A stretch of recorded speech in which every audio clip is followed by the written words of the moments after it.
The film begins in a small California town, a peaceful gold mining camp.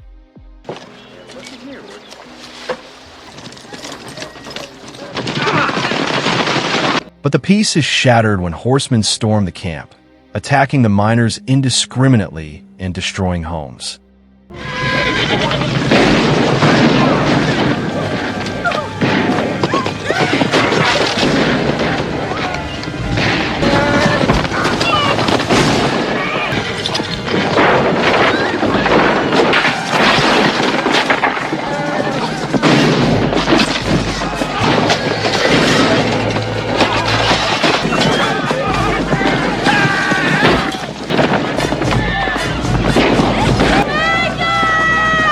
In the midst of the chaos, a young girl named Megan loses her dog, Lindsay, to gunfire from the attackers.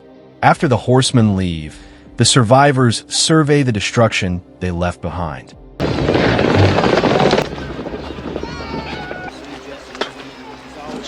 Wallowing monkey's asses. Megan, mourning her dog, is found by her mother. Anger and sadness permeate the camp as they begin to recover from the attack. Megan, still upset, buries her dog and recites the 23rd Psalm, mixing her feelings into a prayer. She expresses longing, sadness, fear, and a plea for a miracle, questioning God's presence amidst their suffering. As she prays, calm music plays and natural scenery is shown. At the end, an ominous figure on a horse appears, hinting at future events. If you exist, please. Just one miracle.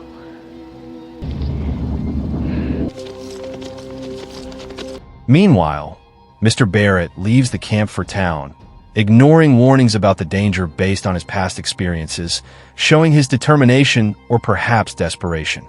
Are you quitting, Mr. Barrett? Not quitting, Eddie. Just going into town. Ain't that kind of dumb after what happened last time? Mr. Barrett.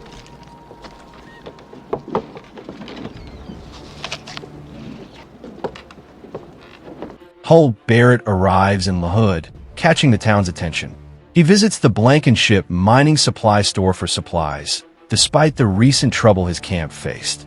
Mr. Blankenship calls Hull reckless for coming so soon after the incident and warns him about needing payment in gold for any supplies, noting Hull's last payment was 8 months ago. Hull argues they have no choice due to the damage to their camp and insists they'll find gold again.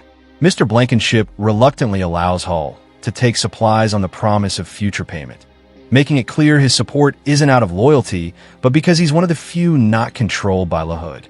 Hull leaves, promising to repay with interest once they strike gold. After Hull Barrett leaves the store, he is confronted by men who mock him for not greeting them earlier and for coming into town against their warnings.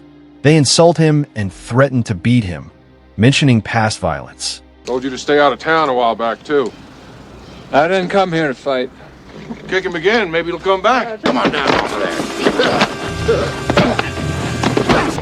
Get out of here. Get out of me.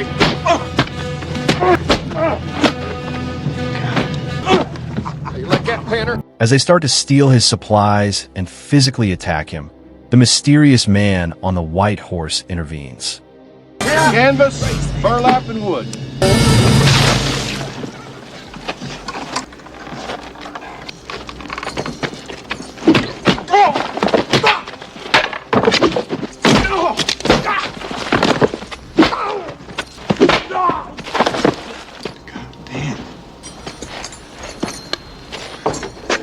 Much obliged. Hull thanks the stranger, who then leaves without a word. The defeated men are left in pain as Hull and the stranger head towards Carbon Canyon, observed by the concerned Blankenships. Hull Barrett meets the stranger who helped him and offers him a place to stay, saying it would be a pleasure, not a burden. The stranger agrees to follow Hull back to his camp in Carbon Canyon. On their way, they encounter Ulrich, another miner who decides to leave the camp due to the ongoing conflicts and inability to fight back. He suggests Hull should also leave if he's wise. Despite Ulrich's departure and advice, Hull and the stranger proceed into the camp.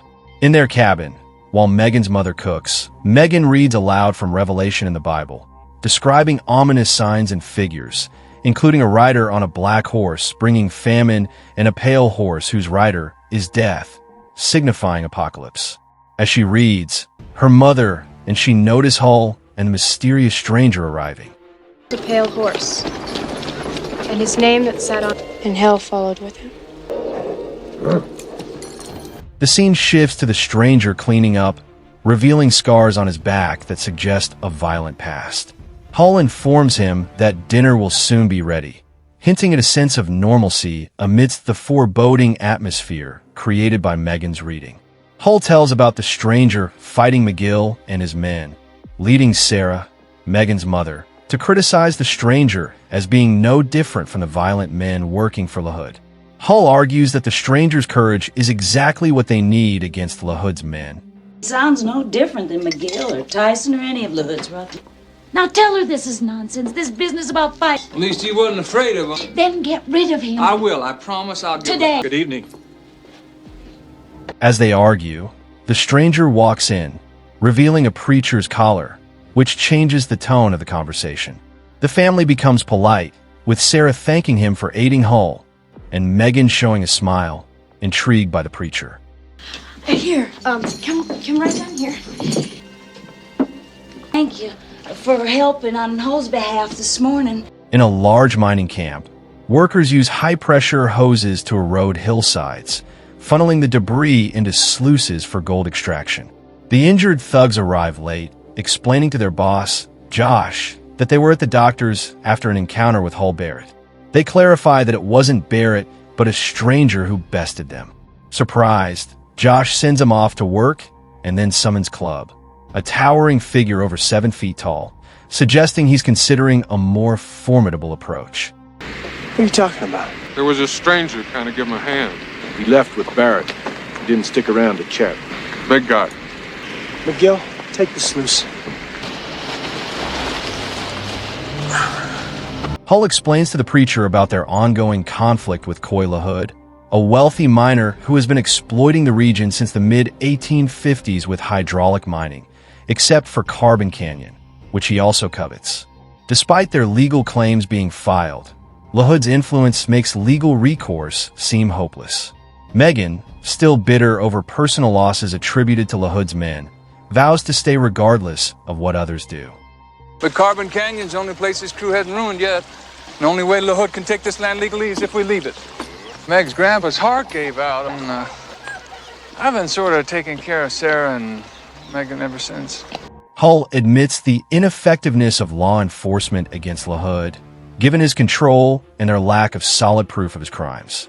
Hull, caring for Sarah and Megan after their losses and his own unfulfilled romantic hopes with Sarah, subtly seeks the preacher's help to officiate their future marriage. The preacher, understanding the complexities of human relations and Hull's situation, offers to help with work, signaling his willingness to support the community in more ways than one. Hull has been trying to split a boulder in the stream, believing it might hide gold, but refuses to use explosives to avoid harming the stream. The preacher helps him by striking the boulder with a sledgehammer, attracting the attention of Megan, Sarah, and the rest of the camp.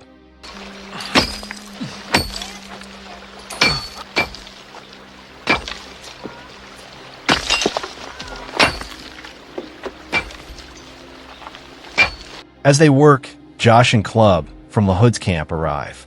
Hull introduces the preacher to Josh, who confronts the preacher about his earlier altercation with La Hood's men.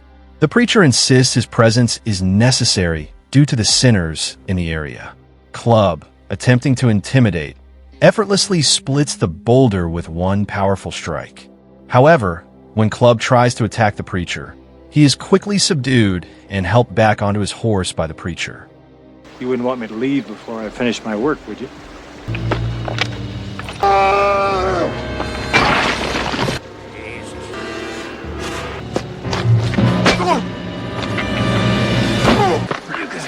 Put in a little ice and that'll take care of it. Thanks for stopping by, son. After they leave, the preacher and the others continue to break down the boulder, working together.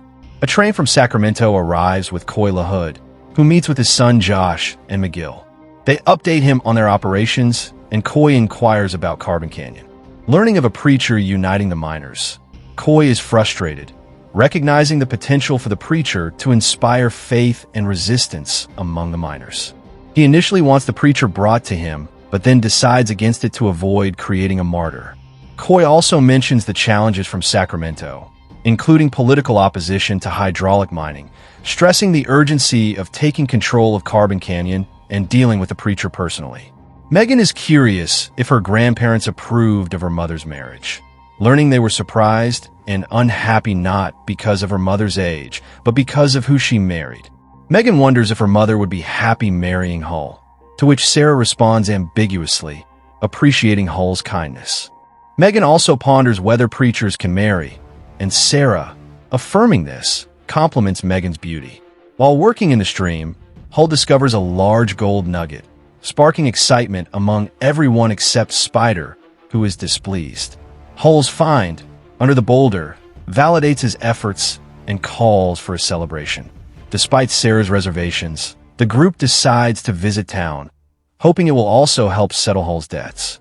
In town, while Hull speaks with Mr. Blankenship, Josh approaches the wagon and informs Sarah, Megan, and the preacher that his father wishes to see the preacher. Despite Sarah's suspicion of deceit, the preacher accompanies Josh. Inside, Coy La Hood meets the preacher, offering hospitality while expressing his surprise at the preacher's robust appearance, contrary to his expectations of a frail clergyman. La Hood attempts to bribe the preacher with offers of preaching opportunities in a new church in town, aiming to persuade him to leave Carbon Canyon. The preacher, recognizing La Hood's intentions, refuses, emphasizing the incompatibility of serving both God and wealth. La Hood then threatens to use a writ granting him mineral rights to Carbon Canyon, and gives the preacher 24 hours to convince the miners to leave, hinting of violence through the involvement of Marshall Stockburn if they do not comply. The preacher negotiates with La Hood, initially offered $100 per claim. He successfully raises the offer to $1,000 per claim to avoid conflict, though La Hood insists on their departure within 24 hours. And it tells me I've got mineral rights to that whole damn canyon. You and your friends got 24 hours to pack up and leave. You're a troublemaker, stranger. I paid off both kinds of full, Sarah. After settling his debts, Hull returns to the wagon just as the preacher exits La Hood's place, hinting at a conversation with La Hood over drinks. Later, at a campfire meeting in Carbon Canyon, the miners debate La Hood's $1,000 offer per claim. Spider is skeptical, suspecting the land's worth far more. The preacher advises them to consider their decision carefully, warning of potential violence from Marshall Stockburn and his deadly deputies if they refuse La Hood's offer. Despite the risks, Hull appeals to the miners' sense of home and dignity, reminding them of their deep connections to the land and their shared struggles. He questions the value of dignity if they capitulate now. Moved by Hull's words, the miners unanimously decide against taking La Hood's money, choosing to stay and fight for their land and principles. After the campfire meeting, Megan shows the preacher her dog's burial site, expressing that she prayed for a miracle, which she believes came in his form. When Megan confesses her love and inquires about the possibility of marriage and intimacy, the preacher gently explains that while love and intimacy are natural, she will find someone right for her in the future. He suggests her mother might be worried, leading Megan to mistakenly believe the preacher has feelings for her mother, Sarah. Upset by this misunderstanding, Megan angrily lashes out and leaves. After the raid, I think I love you. You wouldn't want to spend your future on a man like me.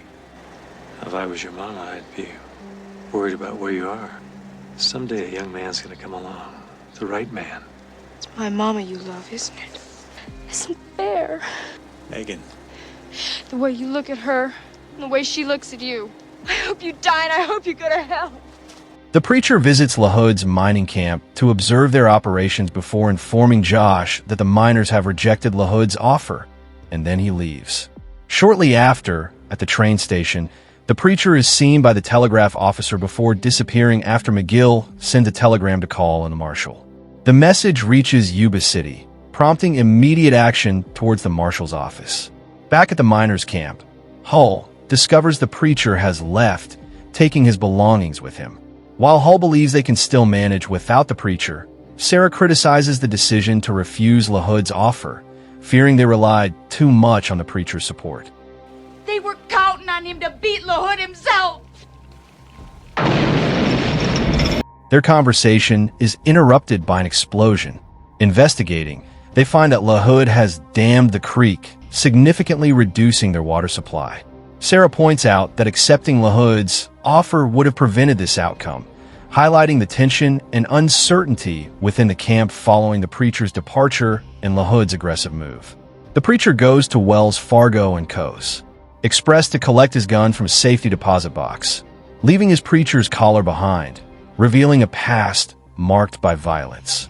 In Carbon Canyon, the miners, feeling defeated without the preacher, contemplate leaving after La Hood dams their water source. Despite Hull's attempt to inspire them with a false message from the preacher, their spirits are low, and they decide to give mining one last try for 2 more days. Spider, sensing Hull's dishonesty, advises him to leave with Sarah and Megan for their safety. Meanwhile, the marshal and his deputies are en route, suggesting impending trouble. Megan, feeling distant and perhaps seeking solace or action, asks Hull for permission to use the mare, which he grants without harboring any resentment towards her. Spider discovers a large gold nugget and excitedly declares himself rich, causing a stir among the miners. Meanwhile, Hull, who remains seated and detached from the celebration, apologizes to Sarah for the hardships they've faced. He suggests they have an opportunity to leave together, as Spider's find indicates a turn in fortune for the miners. Hull expresses his long-standing care for Sarah and Megan, seeking a future with them. Sarah acknowledges Hull's kindness and agrees to be with him, attributing her recent stress to confusion. They contemplate starting anew elsewhere, hopeful for a fresh beginning and possibly finding another preacher to officiate their union. Megan visits the La Hood mining camp searching for preacher and is confronted by Josh, who forcibly detains her. So tell me, what'd you really come up here for? Did I take a look around? Looks like hell. I'm wanting to take a look too. At you.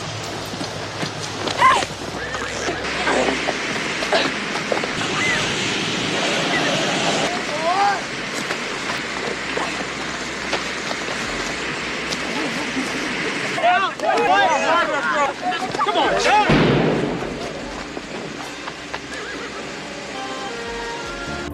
The situation escalates until Preacher intervenes from a distance, neutralizing the threat posed by Josh and his men.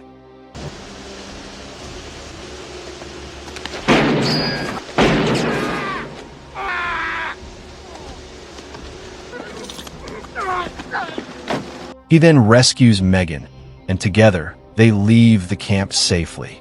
In the town, a drunken Spider Conway confronts La Hood, demanding a showdown. Inside, La Hood orders Stockburn, a marshal with 6 deputies, to eliminate the preacher and the miners, mentioning the preacher's distinctive, intimidating eyes. Outside, Stockburn and his deputies confront Spider, forcing him to dance by shooting at his feet, and then fatally shoot him when he draws his gun. La Hood observes the execution from a distance. You're Stockburn. I have no grief with you. It's Clay I want to talk to. Gentlemen, say hello to Mr. Conway.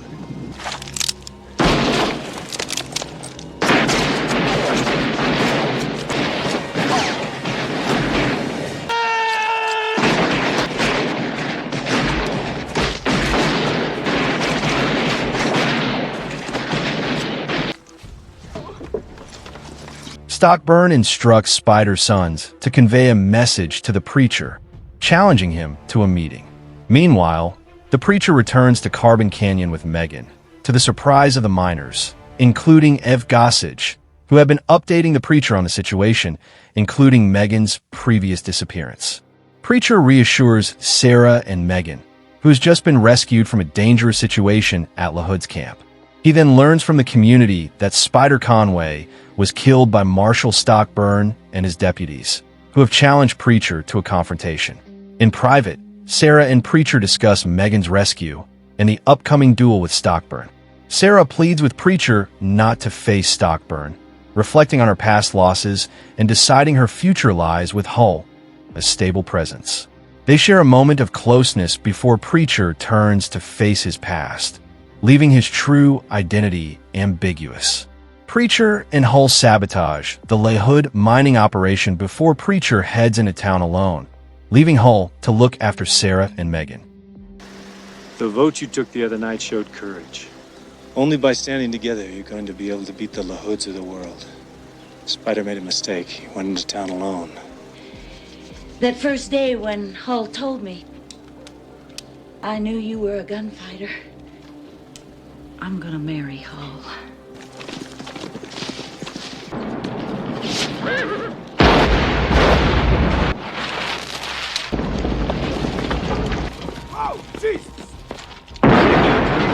At home, Sarah and Megan reflect on their feelings for Preacher, with Megan expressing regret at not saying goodbye. In town, Preacher faces La Hood and Stockburn's men in a cafe.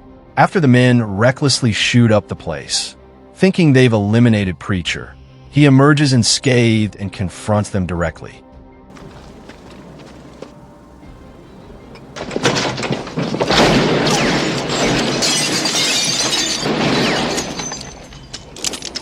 It appears you won't have to bother with the Preacher. True.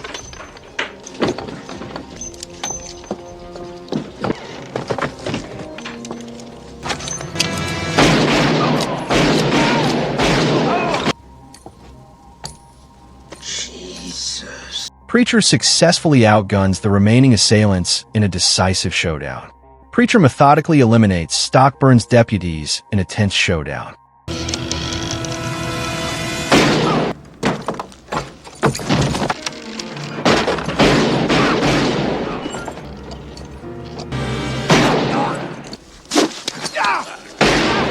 After using strategy and stealth to dispatch each deputy, Preacher confronts Stockburn directly, ending the marshal's life in a decisive duel. Meanwhile, Hull takes care of La Hood, ensuring no further threats from that quarter.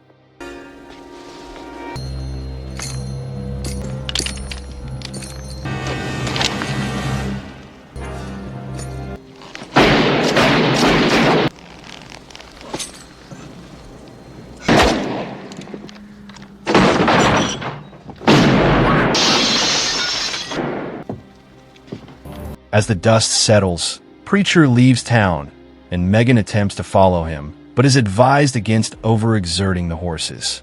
Instead, she calls out her thanks and love to Preacher, her voice carrying into the distance.